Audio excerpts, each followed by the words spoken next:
दीपक रंजन हमारे साथ जुड़ेंगे थोड़ी देर में। अभिमन्यु त्यागी कांग्रेस पार्टी के प्रवक्ता भी हमारे साथ जुड़ेंगे। दीपक रंजन हमारे साथ जुड़ चुके हैं। दीपक रंजन, आपकी पहली प्रतिक्रिया, समाजवादी पार्टी का इस पर स्टैंड, 2000 के नोट फिलहाल 30 सितंबर के बाद लीगल टेंडर में नहीं रहेंगे। अभी हमारे भारतीय जनता पार्टी के प्रवक्ता बड़े भाई आलोक अवस्थी जी बता रहे थे कि ये पिछले कई दिनों से बैंक जा रहे हैं और बैंक में इनको 2000 का नोट नहीं मिल रहा। वही तो मैं इनसे पूछना चाहता हूँ आखिर 2000 का नोट जा कहाँ रहा था? जो करेंसी छपी है, अगर आप उसका हिसाब किताब दे सकते हो कि 2000 के कितने नोट छपे, तो नोट आखिर गए कहाँ? देखिए, भारतीय जनता पार्टी का जब लेन देन खरीद फरोख्त सब खत्म हो गया तो इन्होंने नोटबंदी जो एकदम से इन्होंने 2000 के नोट इन्होंने बंद कर दिए। महाराष्ट्र में पूरी दुनिया ने देखा कि किस तरीके से विधायकों को खरीदने में, चाहे मध्य प्रदेश में इन्होंने देखा और लोकतांत्रिक तरीके से उन्होंने किस तरीके से वहां पे सरकार बनाने के लिए खरीद फरोख्त की। गोवा में लोगों ने देखा, मणिपुर आज जल रहा है, मणिपुर का जो हाल है।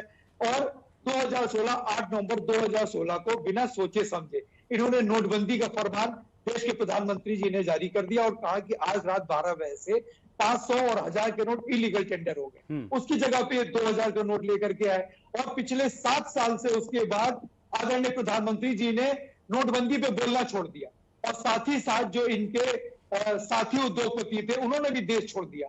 चाहे वो नीरव मोदी जी हो, चाहे मेहुल चोकसी जी हो, चाहे विजय माल्या जी हो। मैं इनसे ये पूछना चाहता हूं भारतीय जनता पार्टी के लोगों से और सरकार में बैठे लोगों से कि जब 8 नवंबर 2016 को जब नोटबंदी हुई थी तो उसको डिस्ट्रॉय जो किया गया था, उसका खर्चा, उसका बोझ किसके ऊपर आया था? और अभी जब सितंबर में 30 सितंबर के बाद जब ये नोट इलीगल टेंडर हो जाएंगे और जब इन नोटों को डिस्ट्रॉय करना होगा तो किस कंपनी को डिस्ट्रॉय करने का ठेका देंगे? और आज की तारीख में कौन सी कंपनी, कौन सी जो है ये कंपनी ये नोट छाप रही है, 2000 की करेंसी छाप रही है? ठीक है, तो इस तरीके का आज जल्दबाजी में आपके सवालों का जवाब आलोक अवस्थी से ले लेते हैं। लेकिन आपने कहा ना कि बैंक को बताना होगा कि वो 2000 के नोट कहां गए। तो आपने देखा होगा रंजन साहब कि कानपुर में और कन्नौज में इत्र कारोबारी के घर से जो पैसे बरामद हुए थे उसमें बड़े पैमाने पर 2000 के नोट भी थे। और पश्चिम बंगाल में चुनाव के दौरान जो नोट बरामद किए गए थे उसमें भी 2000 के बड़े नोट थे। आलोक अवस्थी जी रिस्पॉन्ड करिए। इन्हीं के लोगों का पैसा उसमें निकला, बाद में जांच में आया इन्हीं के लोगों का पैसा। ठीक है, कोई सरोकार नहीं, जनता के पास 2000 का नोट है नहीं प्रचलित में। जो देश के ऊपर, जो देश को देखिए, इस तरीके से मत बोलिए। मैं जब आप गलत बात रहेगा अराजकता फैलाइए। आप पार्टी का ज्यादा अराजकता कर रहा है, झूठ फैलाने का रहा, फैलाने का रहा। अपनी बात आप लोग 2000 के नोट आपके लोग चुनाव के लिए रोक करके रखे हो, आप लोगों ने भागना शुरू किया है। अच्छा, नहीं दीपक रंजन, परेशानी किस बात की है? अगर 2000 के नोट आपके पास हैं तो आपको समय तो दिया गया, आप 30 सितंबर तक जाकर उसको एक्सचेंज करिए। मुझे हमें क्या परेशानी का आलोक भाई ये बताए ना कि 2000 नोट, अभी इन्होंने कहा कि 2000 नोट मार्केट में आना बंद हो गए, तो ये गए कहां मार्केट से? जब 2016 वही पता लगाने के लिए तो किया गया है ना दीपक रंजन। देखिए, मैं आपको एक डेटा भी बता रहा हूं जो कि आरबीआई की तरफ से जारी किया गया है। 1,19,558 करोड़ रुपए के नोट बाजार से गायब हो गए। किसी ने तो दबा रखे होंगे ना सर, अब वो निकल कर सामने आएंगे। अगर लीगल है, वो सोर्स बता पाएंगे तो नोट एक्सचेंज होंगे, नहीं बता पाएंगे तो नोट जब्त होंगे और उनके खिलाफ भी कार्रवाई होगी। व्यापारी का आरोप लगा रहे हैं, इसको इनको छापा मार रहा था किसी और व्यापारी, क्या गलती से इनकी टीम ने छापा मार दिया इन्हीं के अपने व्यापारी के ऊपर, खुलासा हुआ। अरे व्यापारी किसका था ये मैटर नहीं करता ना दीपक रंजन, व्यापारी के पास काला धन था, मैटर ये करता है। अभिमन्यु त्यागी भी कांग्रेस पार्टी से हमारे साथ जुड़ चुके हैं। ठीक है, मैं आप दोनों के पास आऊंगा फिर से। दीपक रंजन, आलोक अवस्थी जी में फिर से आऊंगा। ठीक है दीपक रंजन, समाजवादी पार्टी के वो लोग जो बोरों में पैसा भर कर रखते हैं, दिक्कत और परेशानी उनको है। देखिए, आज आपने कहा ना कि ये घबराने की क्या बात है, तो आरबीआई ने जो अनाउंस किया है कि 2000 के नोट जो है वो सितंबर के बाद से इलीगल टेंडर हो जाएंगे। 8 नवंबर 2016 को जब नोटबंदी हुई थी तब 500 और 1000 के नोट रात 12 बजे से उन्होंने कहा था इलीगल टेंडर हो जाएंगे। उस टाइम आरबीआई के गवर्नर साहब ने क्यों नहीं इस चीज की घोषणा की थी? उस टाइम तो मोदी साहब जो है भाइयों बहनों मित्रों, आज रात 12 बजे से 500 और 1000 के नोट इलीगल टेंडर हो जाएंगे, क्योंकि इनको बोल रहे हैं दिया लोग, क्योंकि इनको लग रहा था आप सत्ता से बाहर हो गए, आप 54 सीटों पे, जनता ने 325 सीटें दी, उसके बाद सरकार से आई,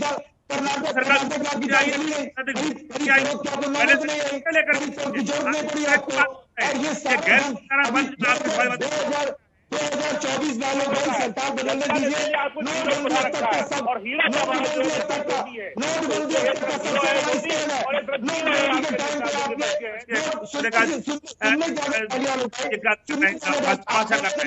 इसलिए आप चिंता करिए, जनता ठीक है, ठीक है।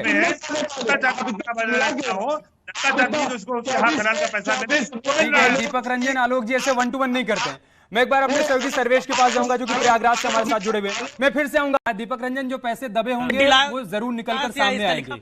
और दूसरा देखिए, पब्लिक की बीच से भी ये रिएक्शन सामने आ रहा है कि तकलीफ उन्हीं लोगों को हो रही है जिन्होंने कालाधन इकट्ठा कर रखा है, जिन्होंने बड़े पैमाने पर जमा पूंजी कर रखी है, 2,000 के नोट दबा रखे हैं, उन्हीं को परेशानी हो रही है। हमारे पास बहुत ज्यादा नोट है नहीं, इस वजह से हमको बहुत ज्यादा दिक्कत परेशानी है नहीं। नहीं, आलोक जी बिल्कुल सही कह रहे थे। आलोक अवस्थी जी अभी जो कह रहे थे कि दिक्कत होगी उनको जिनके पास बहुत ज्यादा नोट है। 2024 में जब इनकी सरकार पलटेगी, जब इनकी सरकार बदलने जा रही है, तो अब तक का सबसे बड़ा स्कैम अगर कोई है तो नोटबंदी है। जिस टाइम नोटबंदी हुई थी उस टाइम इनका आलीशान पार्टी दफ्तर केंद्रीय कार्यालय कहां से बन गया। पूरे हिंदुस्तान में इन्होंने 200 जमीनों की रजिस्ट्री कराई थी। जिला दफ्तर में पूछिए इन्होंने कराई थी कि नहीं कराई थी।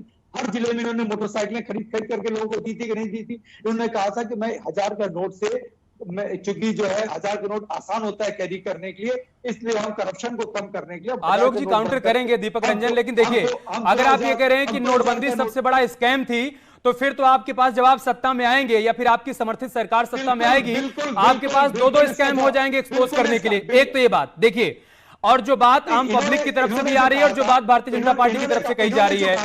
सुनिए दीपक रंजन जी, सवाल पूरा सुनिए। दीपक रंजन, सवाल पूरा सुनिए, जवाब देने में सहूलियत होगी। 2016 में नोटबंदी होती है तो समाजवादी पार्टी जो कि 2012 में 212 सीटों पर थी, वो सिमटकर 47 सीटों पर आ जाती है, और बीएसपी जो 80 सीटों पर थी वो सिमटकर 19 सीटों पर आ जाती है। तो बीजेपी का कहना है कि नुकसान उन लोगों को हुआ था जो पैसों में डील किया करते थे, जो पैसे लेकर टिकट दिया करते थे, जो पैसे के दम पर चुनाव जीता करते थे। ये बताइए आप, एक्स आरबीआई गवर्नर ने इस्तीफा क्यों दे दिया था? कोई गवर्नर जो पद पे बैठा हो, रघुराजन जी ने, उन्होंने इस्तीफा क्यों दिया था? इन्होंने अजित पटेल को ला करके और इस तरीके का जो है इन्होंने काम करने का काम किया। और जो बता रहे हैं कि हमारी जो है 212 से हम 47 पर आ गए, तो इनकी कैसे एकदम से जो है 47 से उठ करके ये जो है 300 कुछ पे पहुंच गए थे। ये इन्होंने नोटबंदी के नोटों से उनका बेजा इस्तेमाल करके कई राज्यों में इन्होंने सरकार बनाई खरीद फरोख्त के माध्यम से, और ये लोग घबराए हुए हैं, परेशान ये लोग हैं। और जो हम लोग के ऊपर आरोप लगा रहे हैं कि समाजवादी पार्टी का व्यापारी, उसका आलोक जी, व्यापारी किसी दीपक रंजन का कहना है कि अगर नोटबंदी की वजह से हमारी घटी थी तो उसी नोटबंदी का फायदा उठाकर आपने अपनी सीटें बढ़ा भी ली थी 2017 में। वो जनता ने हटा दिया तो उसमें नोटबंदी की वजह से आप हट गए। अरे भाई आप ऐसी बात कर रहे हैं। आपका नेता, जिसको आपका नेता था ना अखिलेश यादव, बिल्कुल नए नेता थे 2012 में, उसका कोई विकास नहीं था, उनको सब लोगों ने समर्थन दिया था। क्या कारण है कि 2 साल के शासनकाल के बाद 2014 में सुपड़ा साफ हो गया, 5 सीटें आपको लोकसभा की मिली, तब तो कोई नोटबंदी नहीं हुई थी। और नोटबंदी के बाद तो आप जनता से बात करते गए, 25 सीटें भारतीय जनता पार्टी में जनता ने दी। तो जनता को क्या आपने समझ रखा है? जनता सब चीज देखती है। और आज जनता जो है, जो हमारे जनता समझ रही है उनको, लेकिन आपको विरोध करना है सरकार के हर निर्णय का, तो आप विरोध कर रहे हैं। लेकिन मुझे खुशी होती है कि आप से रखते हैं, नजर है, झूठ बोलने के लिए कोई टैक्स रखा नहीं है, तो वो कहना है कि आपको तथ्यों से बात करनी चाहिए। आप ही तो लाए थे, आप ही का तो निर्णय था नोट 2000 का नोट छापने का, 2000 नोट लाने का, ये समाजवादियों का निर्णय था। ये सरकार का छापने का निर्णय किसका था? ये निर्णय किसका था? और प्रधानमंत्री जी ना करके ही तो बोला था 2016 में। छापने का निर्णय सरकार का था, लेकिन इत्र कारोबारी पीयूष जैन उसको दबाकर बैठ जाए, ये सरकार का निर्णय थोड़ी ना था। दीपक रंजन जी, अभिमन्यु त्यागी, देखिए एक बात ये भी कही जा रही है, मेरी बात सुनिए, लेट मी कंप्लीट जी। वो पुष्पराज जैन हमारे आदमी नहीं थे, हमारे पीयूष जैन हमारे नहीं थे आदमी। मैंने तो कहा भी नहीं, आप खामखा कहने लगे कि हमारे आदमी नहीं थे। मैंने कहा क्या कि आपके थे? नहीं, अरे आपने कहा कि सरकार ने छापा, हमने कहा सरकार ने छापा, लेकिन उन्होंने दबा के रख लिया, ये सरकार का निर्णय थोड़ी ना था। आप अपने आप कहने लगे कि हमारे आदमी नहीं थे। आप कार्रवाई करिए ना, कार्रवाई की जा रही है दीपक रंजन, तभी तो ये लोग पकड़े जा रहे हैं, तभी तो नोटों का ये जखीरा बरामद किया जा रहा है। बेड के नीचे, बिस्तर के नीचे, अलमारी में छिपाकर, दीवारों में छिपाकर, मशीन मंगवाकर गिनवानी पड़ रही है, नोटों गिनवाना पड़ रहा है। दबा के रखे थे इन लोगों ने, तभी तो दिक्कत और परेशानी हो रही है। ठीक है,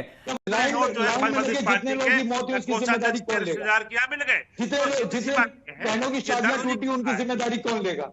जितने बच्चों की नौकरी को उसकी जिम्मेदारी कौन लेगा? किसी की नौकरी नहीं गई है। और कोरोना काल के अंदर तो वैश्विक महामारी थी, पूरे विश्व में इसका जो है। ठीक है दीपक रंजन, ये जो मुद्दे आप उठा रहे हैं ये तो आप 2016 के बाद 17 में भी उठा चुके हैं, आप 19 में उठा चुके हैं, 22 में उठा चुके हैं। आप ये कह रहे हैं कि जनता को एक सेकेंड दीपक रंजन, आप ये कह रहे हैं कि जनता को परेशानी हुई ना, वही जनता 2016 में भी कह रही थी कि हमें कोई दिक्कत नहीं है, दिक्कत उन लोगों को है जिन्होंने काला धन इकट्ठा कर रखा था। उसी जनता को आप आज भी सुन रहे हैं। और रही बात आपके मुद्दे उठाने की, आप बार बार चुनाव में उठाते रहे और आपको शिकस्त खानी पड़ी है। नहीं, देखिए ऐसा है ना कि जो लोग लाइन में लगे थे, जिनकी मौत हुई, जिन बहनों की शादियां टूटी, उसकी जिम्मेदारी सरकार लेगी। कितनी मौतें हुई आप बताइए? बातें करने का कोई आधार नहीं होता है। जनता की नब्ज, लाइन में लगे लोगों की मृत्यु हुई कि नहीं हुई? जनता चोरों के साथ नहीं खड़ी है। लाइन में लगे लोगों की मृत्यु हुई कि नहीं हुई? आ रही है जनता, इसीलिए बाहर कर रही है। लोकसभा चुनाव हो, चाहे विधानसभा चुनाव हो, चाहे नगर निगम चुनाव हो, अभी आने वाला है लोकसभा चुनाव, आप देख लीजिएगा किसको बाहर कर रही है। को जो ठुकराते हैं जनता ने ना आपकी नीति है, ना आपकी नियत है जनता के हित की, ना आपकी नीति है, ना आपकी नियत है जनता का हित करने की। ठीक है, आप जनता की हित, क्योंकि बार बार आप लोग जनता की बात कर रहे थे। एक बार दीपक रंजन, आप लोग बार बार आम आदमी का जिक्र कर रहे हैं। देखिए ये 5 लोग जो प्रयागराज में खड़े हैं किसी पार्टी के नहीं है, और पांचों का रिएक्शन है कि हमें कोई दिक्कत, कोई परेशानी नहीं है। विपक्ष को या फिर दूसरे दलों को परेशानी इस वजह से है क्योंकि उनको डर है कि उन्होंने जो पैसा इकट्ठा कर रखा है अब उसका हिसाब देना पड़ेगा। नोटबंदी आपने किया बिल्कुल सही, लेकिन मैं तो इनसे, भाजपा के प्रवक्ता जी हमारे आलोक भाई बैठे हुए, भाजपा के लोगों से, भाजपा की सरकार से भी जानना चाहते हैं कि जो इस पे खर्चा हुआ था 500 के 1000 के नोट बंद करने में, उसको डिस्ट्रॉय करने में, जो जनता का पैसा खर्च हुआ था, या अभी 2030 सितंबर के बाद जब ये 2000 का जो डिस्ट्रॉय करने में जो खर्चा होगा, तो इसको डिस्ट्रॉय करने का किस कंपनी को ठेका देने जा रहे हैं? ठीक है आलोक जी, बहुत आसान भाषा में अगर उनके सवाल को मैं आपके सामने रखूं तो सवाल यही कि 2016 की नोटबंदी के फायदे भी सही तरीके से आप लोगों को नहीं समझा पाए थे और आपने 2000 के नोटों को बंद कर दिया। तो इस बार आप लोगों को, आपको समझाना पड़ेगा, बताना पड़ेगा कि इस फैसले के पीछे का आधार क्या रहा, कारण क्या रहा और इससे आने वाले दिनों में फायदा क्या होगा। दीपक रंजन, आपका रिएक्शन। देखिए ऐसा है ना कि मेरा किसी से लेन देन काला सफेद हो सकता है, मनी कैसे ब्लैक हो सकती है। जिस टाइम आरबीआई ने कहा था कि 99.6% पैसा जो है वो जिस टाइम नोटबंदी हुई थी वो बैंकों में आ चुका है, 0.4% पैसा सिर्फ वही था। जैसे हमारे पास या आपके पास, हम लोगों ने 500 1000 के नोट ऐसे दिखाने के लिए अपने बच्चों को कि देखो एक समय था जब 500 1000 के नोट ऐसे हुआ करते थे, रखे होंगे। ये कुछ लोग 10-5 हजार रुपए लेकर के बाहर गए होंगे, विदेश गए होंगे, वो नोट बदली नहीं कर पाए। फिर ब्लैक मनी कहां गई? ब्लैक मनी कहां गई? नहीं, मेरे सवाल, मेरा सवाल ये, ठीक है, आप एक बार फिर से अपना सवाल रख लीजिए दीपक रंजन। देखिए मेरा सवाल ये है कि आपने जब कहा कि ब्लैक मनी जो है वो पूरे हिंदुस्तान में जो है ब्लैक मनी है, तो जब 99.6% पैसा जो है बैंकों में आ गया, चाहे वो बदलने के लिए आया, जिस वजह से भी आया, फिर ब्लैक मनी कहां गई? आपको याद होगा जिस टाइम नोटबंदी हुई थी उसके 3 दिन के अंदर जो एक आतंकवादी मारा गया था कश्मीर में, उसके पास 2-2 हजार के 3 नोट थे। जो हम लोग 3 महीने बाद हम लोगों ने 2000 का नोट देखा, 3 दिन के अंदर उसके पास वो नोट कहां से आ गया? ये क्या मुझको हमारे बड़े भाई भारद्वाज जी एमएलसी साहब ये बता सकते हैं कि कौन सी ऐसी कंपनी है, पूछ लेते हैं करेंसी छापी जाती है? उनसे पूछ लेते हैं। धर्मेंद्र भारद्वाज, करेंसी छपती है ये?